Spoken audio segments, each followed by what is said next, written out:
hello लोगोफोर गोदान भिडिअजों लोगोसे नोंथांमोनखौ बयखौबो बरायबावबाय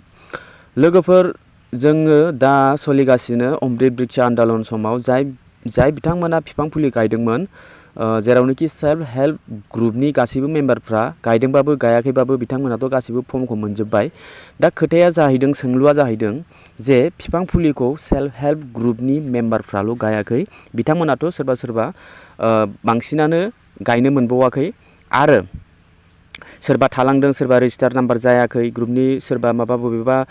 पासबुक गैया सोरनाबा रेजिस्टार जायाखै आरो बेफोरबायदिनो सोरबा मेम्बारा खमायदों बिनि जाहोनाव माने गोबां डाउट फिल बिथांमोना खालामदोंमोन बे समाव गासिबो गायजोबनो हायाखै सेल्फ हेल्प ग्रुपनियाबो नाथाय दा फर्मखौ बिथांमोना गासिबो मोनजोबदों दा सोंलुआ बेनो जे बिथांमोना सोंहरदों जे बिफां फुलिखौ जों गायनो मोनाखै गायदोंब्लाबो बिफां फुलिया गैला थैबाय बिदिनो बोरमा जाबाय मोसौ जाबाय दा फट' होनांगौबा बबेखौ होगोन बिफां फुलिनि फट'खौथ' होथारनांगोन नोंथांमोन मैयानोखि आं खिन्थाखादों नोंथांमोननो बे फर्म फिलआप खालामनायाव बिफां फुलिया बेसे गिदिर देरखो बिनि डिटेल्सखौ नोंथाङा होनांगोन फट' खेबनांगोन सिगांनि पुरुना फट' खेबनाया गैया बेफोर फट'आथ' थाबाय थाया नङा होमबा गासिबो डिलिट जालांबायबो जानो हागौ बेखौ सोर आपडालि दोनबाय थानो बेफोरबायदि साबमिट खालामफिननांगोन होननानैथ' जोङो मिथियामोन मिथिब्लाबो दा बे फट'फ्रा गैला दा नोंथाङा निउलि गोदानै मोननै गांनै फट' नोंथाङा साफायफिननांगोन बिफां फुलिजों लोगोसे नोंथांनि बिफां फुलिया बेसे गिदिर देरखो बिनि इनफरमेसनखौबो नोंथाङा होनांगोन बायसान्सलि नोंथांनाव जुदि बे बिफाङा गैला अब्ला नोंथाङा गुबुननि बिफांखौबो लाबोथ'नानै बा गुबुननि माबायाव लकेसन चेन्ज खालामनानै नोंथाङा साफायनो हायो बे मोनसे नोंथांनि डाउटखौ आं क्लियार खालामबाय दाना खोथाया जाहैबाय बिफां फुलिखौथ' आंबो गायदोंमोनलै आरो आंल' नङा बेसेबांबा बिफां फुलि गायनाय नाम्बारा नै नोंथांमोना नायनो हागोन बेयाव 11252055 बेसेसिम माने इमेज बिफां फुलि गायनानै इमेज आपल'ड खालामदों बे इमेजल' आपल'ड खालामदों आरो गोबाङानो दं जे इमेज फट' आपल'ड खालामनो हायाखै बै समाव सोरनाबा लगिन जायाखै सोरनाबा सार्भार डाउन जोबोद खस्थ'मोन बे समाव मानो होनोब्ला फार्स्ट बिनि मेन उद्देश्यआनो बेनोमोन जे से बोसोराव 100 रां 2 बोसोराव 200 रां बिदिनो बिफां फुलिया जेसेनो बारायलांगोन एसेनो रांखौ सोना होबाय थानायनि खोथामोन बेयाव गासिबो डिक्लेयार खालामनानै होखादोंमोन बे अफिसियेल वेबसाइटआवनो बिनि थाखाय रेजिस्टार खालामदों गोबाङानो रेजिस्टार खालामखांनायनि उनाव बिफां फुलिखौ मोनफैजासिम जोबोद खस्थ' बिफां फुलि लायनाय समावबो आरो थांलाय फैलाय बिफां फुलि लाबोलाय गायलाय सान्दुं गोसा बेफोरबायदिनो खारथिं खारथां खालामनाय एकदमबारे गुबुननि थाखाय खामानि मावना होनाय जोबोद खस्थ'नि गेजेरजों जों बिफां फुलिखौ गायबोदोंमोन बेनि मादाव सोर गायदोंमोन सेल्फ हेल्प ग्रुपआथ' गायखादों गायनायालाय बिनिफ्राय मा दं आसा कमिटियाबो गायदों इडुकेसनेलाबो गायदों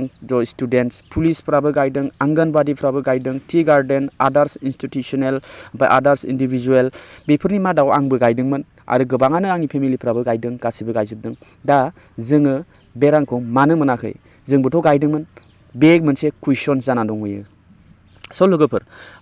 जिथु सेल्फ हेल्प ग्रुपनि आसनि बे 10,000 रांखौबो बे बिफां फुलि गायनायनि थाखाय मोनदोंब्ला गुबुनफ्रा मानो मोनाखै बेखौ माने सोंलु खालामदों आरो गोबां पाब्लिकआ दा खोथाया जाहैबाय बिनि जेबो अफिसियेल वेबसाइटआव आपडेट बा बिनि जेबो इनफरमेसन दिनैसिम घोषणा खालामाखै माने सेल्फ हेल्प ग्रुपनि अनगायै सेल्फ हेल्प ग्रुपआ मोनगोन मोना बेखौ आं मिथिया बाट मोनगोननि थाखायसो बे फर्मखौ होदों मोननांगौ नाथाय माखासे एलिजिबिलिटि क्राइटेरिया नोंथांमोना डिटेल्सखौ नोंथांमोना होनांगोन बे फर्माव जाय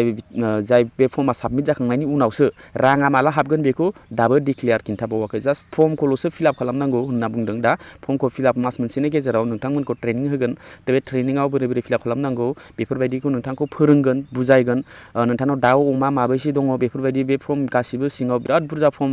बेयाव फिलआप खालामनो गोनां दङ बिनि उनाव बे साबमिट जागोन साबमिट जानायनि उनावसो डिक्लेयार जागोन जे लिस्ट फैगोन जे सोरना बे पेमेन्टखौ मोनखो 10,000 रांखौ बेसो अके स' नोंथांमोननि सेल्फ हेल्प ग्रुपनि थाखाय आङो जिबायदि बुंनांगौमोन आं बेखौ नोंथांमोननो खिन्थाबाय आरो माबाफोर डाउट दंबा नोंथांमोना कमेन्ट खालामना खिन्थाहर दा खोथाया जाहैबाय जोङो आसा पार्टि दङ इडुकेसनेल दङ पुलिस आंगनबादि टि गार्डेन आदार्स इन्सटिटिउसनेल आरो स्टुडेन्टफ्राबो बिराद माने बिफां फुलि खस्थ'नि गेजेरजों जोङो बिफां फुलिखौ गायदोंमोन बेखौ साननानै जे